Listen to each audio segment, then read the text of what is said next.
नमस्कार दोस्तों, आज हम हैं सुंदर नगरी इलाके में 33 वार्ड। जी, हमारे साथ हैं जलाल जी, जो कि निगम पार्षद की दावेदारी कर रहे हैं। सर, हमारे प्लेटफॉर्म पर आपका बहुत बहुत स्वागत है। जी धन्यवाद। सर, आप निगम पार्षद की दावेदारी कर रहे हैं। जी। क्या लगा कि आपको निगम पार्षद की दावेदारी करनी चाहिए? आपके वार्ड में जो समस्याएं हैं उनके लिए अब आपको भी उतरना होगा। जी, मैं पिछले 20 साल से सुंदर नगरी में बहुत सारे माध्यमों से सेवा कर रहा हूँ। मैंने परिवर्तन जो संस्था थी अरविंद केजरीवाल जी ने बनाई थी सुंदर नगरी में, उसमें वॉलेंट्री मैंने काम किया और उस समय से मेरे अंदर जज्बा रहा है समाज सेवा करने का। उसके बाद में मैं अन्ना आंदोलन से जुड़ा और अन्ना आंदोलन के बाद मैंने खुद एक सामाजिक संस्था बनाई है और मैं सुंदर नगरी में यहाँ के युवाओं को, खासतौर से युवाओं का जो अपना मुद्दा होता है, परेशानियाँ होती हैं रोज़गार की, उनको मैंने कंप्यूटर की ट्रेनिंग दी है मुफ्त और इंग्लिश का कोर्स कराकर उनको मैंने बहुत अच्छी मल्टीनेशनल कंपनियों के साथ में जॉब दिलाई है।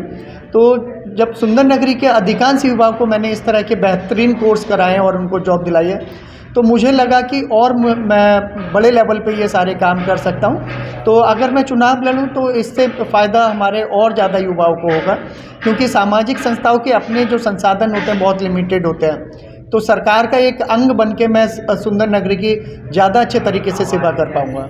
सर, बात की जाए सफाई की, तो सफाई को लेकर के यहाँ पर काफ़ी समस्याएं रहती हैं। जी, सफाई को लेकर बहुत ज़्यादा समस्या है, जैसे कि कूचड़खाने काफ़ी हैं यहाँ। जी, कॉलोनी का नाम है सुंदर नगरी, लेकिन आप देख सकते हैं कि सुंदर नगरी जब कोई बाहर से आता है, कोई भी मेहमान है जो हमारी सुंदर नगरी आते हैं, उनको सुंदर ऐसा कुछ नहीं दिखता है। तो ये मेरा एक संकल्प है कि जैसा नाम है वैसा ही मैं इसे प्रूव कर दूंगा कि ये हकीकत में सुंदर नगरी है। तो साफ़ सफाई सबसे बड़ा मुद्दा है। ये एक स्लम बस्ती है।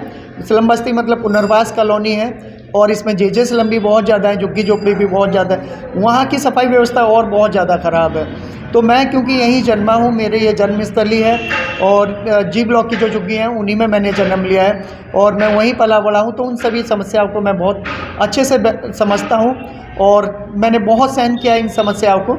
तो मुझे लगता है कि मुझसे बेहतर और कोई नहीं हो सकता है, जिसने खुद इन समस्याओं को झेला है तो वही इन समस्याओं को दूर भी कर सकता है। सर, ऐसी कोई समस्या हैं जो कि मौजूदा जो निगम पार्षद हैं उन्होंने पूरी नहीं की हैं? सफाई की व्यवस्था एक अपनी जगह अभी भी उसी तरह से है जैसे 5 साल पहले थे। सफाई के हम आज भी उस स्तर तक नहीं देखते हैं कि जिस तरह से बदलाव होना चाहिए था। और इसमें हो सकता है कि कारण ऐसा भी रहा हो कि क्योंकि मेयर हमारा नहीं है, निगम पार्षद आम आदमी की थी लेकिन मेयर दूसरी पार्टी के थे, तो जो निगम पार्षद हैं उनको भी सहयोग नहीं मिला है उच्च अधिकारियों से। तो वो सहयोग ना होने की वजह से सुंदर नगरी में काम नहीं हो पाया। तो हम ये पूरी उम्मीद कर रहे हैं कि इस बार दिल्ली में आम आदमी पार्टी की लहर है और उस लहर के चलते हुए अधिकांश निगम पार्षद आम आदमी पार्टी के बनेंगे, जिससे मेयर आम आदमी पार्टी का बनेगा और सभी अधिकारी सहयोग करेंगे और सुंदर नगरी को हम वास्तव में सुंदर बनाएंगे। सर, बात की जाए यहाँ पे बहुत संख्या जो है मुस्लिम लोगों की है जी, तो खास तौर पे मुस्लिम लोगों की क्या प्रमुख समस्याएं हैं यहाँ पर? ये आपने सही कहा कि अधिकांश आबादी मुस्लिम की है, लेकिन यहाँ भाईचारा बहुत अच्छा है। हिंदू मुस्लिम जैसा नहीं है, सभी लोग इस किसी तरह से पहचान में नहीं आते हैं कि हमारे कौन भाई हिंदू है मुस्लिम है, आपस में सभी बहुत प्यार से रहते हैं। लेकिन समस्याएं देखी जाए तो एक तो बहुत ज़्यादा यही है कि रोजगार की दिक्कत है और साफ़ सफाई की व्यवस्था है जो बहुत ज़्यादा है। स्कूली व्यवस्था बहुत ज़्यादा ख़राब है। जो प्राइमरी स्कूल है, बच्चे 6ठी क्लास में आ जाते हैं और 6ठी क्लास में आके वो अपना नाम नहीं लिख पाते हैं, एक लाइन हिंदी की नहीं पढ़ पाते हैं। तो अगर हम देश का भविष्य बदलना चाहें तो कैसे बदलेंगे? जो बच्चे अपना खुद का नाम नहीं लिख पा रहे हैं 5वीं क्लास में, EDMC के स्कूल में पढ़े हैं, तो ये एक बहुत बड़ी समस्या है कि गरीब माँ बाप बच्चों को पढ़ाना चाहते हैं लेकिन पढ़ाने के लिए वो उनको संसाधन नहीं मिल रहे हैं। तो इन स्कूलों में बदलाव बहुत ज़्यादा ज़रूरी है ताकि बच्चे पढ़ें और पढ़ेंगे तभी आगे बढ़ेंगे। बात की जाए सर दलित समाज को लेकर के, तो यहाँ पे वहाँ उनकी भी संख्या ज़्यादा है, खासतौर पे महिलाएं जो हैं उनके लिए। मैं दलित महिलाओं के साथ में पूरे राष्ट्रीय स्तर पर एक कैंपेन चला रहा हूँ जिसका नाम है campaign for Dalit women fights. तो ये बहुत ज़्यादा बड़ी समस्या है। ये खाली सुंदर नगरी की नहीं, पूरे देश में ही हम देखते हैं कि महिलाओं के ऊपर हिंसा सभी जगह, जाति आधारित हिंसा, और ख़ास तौर से मुस्लिम महिला और जो दलित महिलाएं हैं उनके ऊपर बहुत ज़्यादा है, धर्म और जाति को लेकर। आए दिन हम चाहे वो हाथरस कांड हो या और इस तरह के बहुत सारे केसेज हैं। तो ये एक बहुत बड़ी समस्या है जिसमें हम लोग सोचते हैं कि सुंदर नगरी के लोगों ने इसको बहुत हद तक कम किया है। उन्होंने आपसी भाईचारे के तहत कम किया है। तो लेकिन दलित महिलाओं के लिए मेरा अपना कमिटमेंट रहा है, दलित महिलाओं के लिए, पुरुषों के लिए भी, कि जो हमारे जो दलित समाज है सुंदर नगरी का बहुत अच्छी स्थिति में हुआ करता था। इनके रोज़गार बहुत अच्छे हुआ करते थे, इनके आमदनी के जरिए बहुत अच्छे थे। लेकिन पिछले कुछ समय में उनके सभी काम धंधे बंद हो गए। सुंदर नगरी बुनकर कॉलोनी के नाम से जाना जाता था। सभी साथी हमारे यहाँ पे चरखा, महिलाएं अधिकांश, उनकी रोजी रोटी का जरिया चरखा हुआ करता था। वो चरखा बंद होने से उनकी आजीविका बंद हो गई है। खड्डियाँ हुआ करती थी, हमारे सभी समाज के साथी खड्डियाँ चलाया करते थे। पुरुषों को बाहर काम के लिए नहीं जाना होता था, महिलाओं को बाहर काम के लिए नहीं जाना होता था।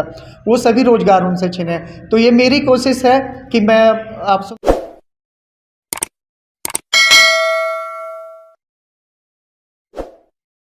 सुंदर नगरी के अंदर ही इन सभी पुरुषों को और हमारी बहनों को रोजगार उपलब्ध करा सकूं।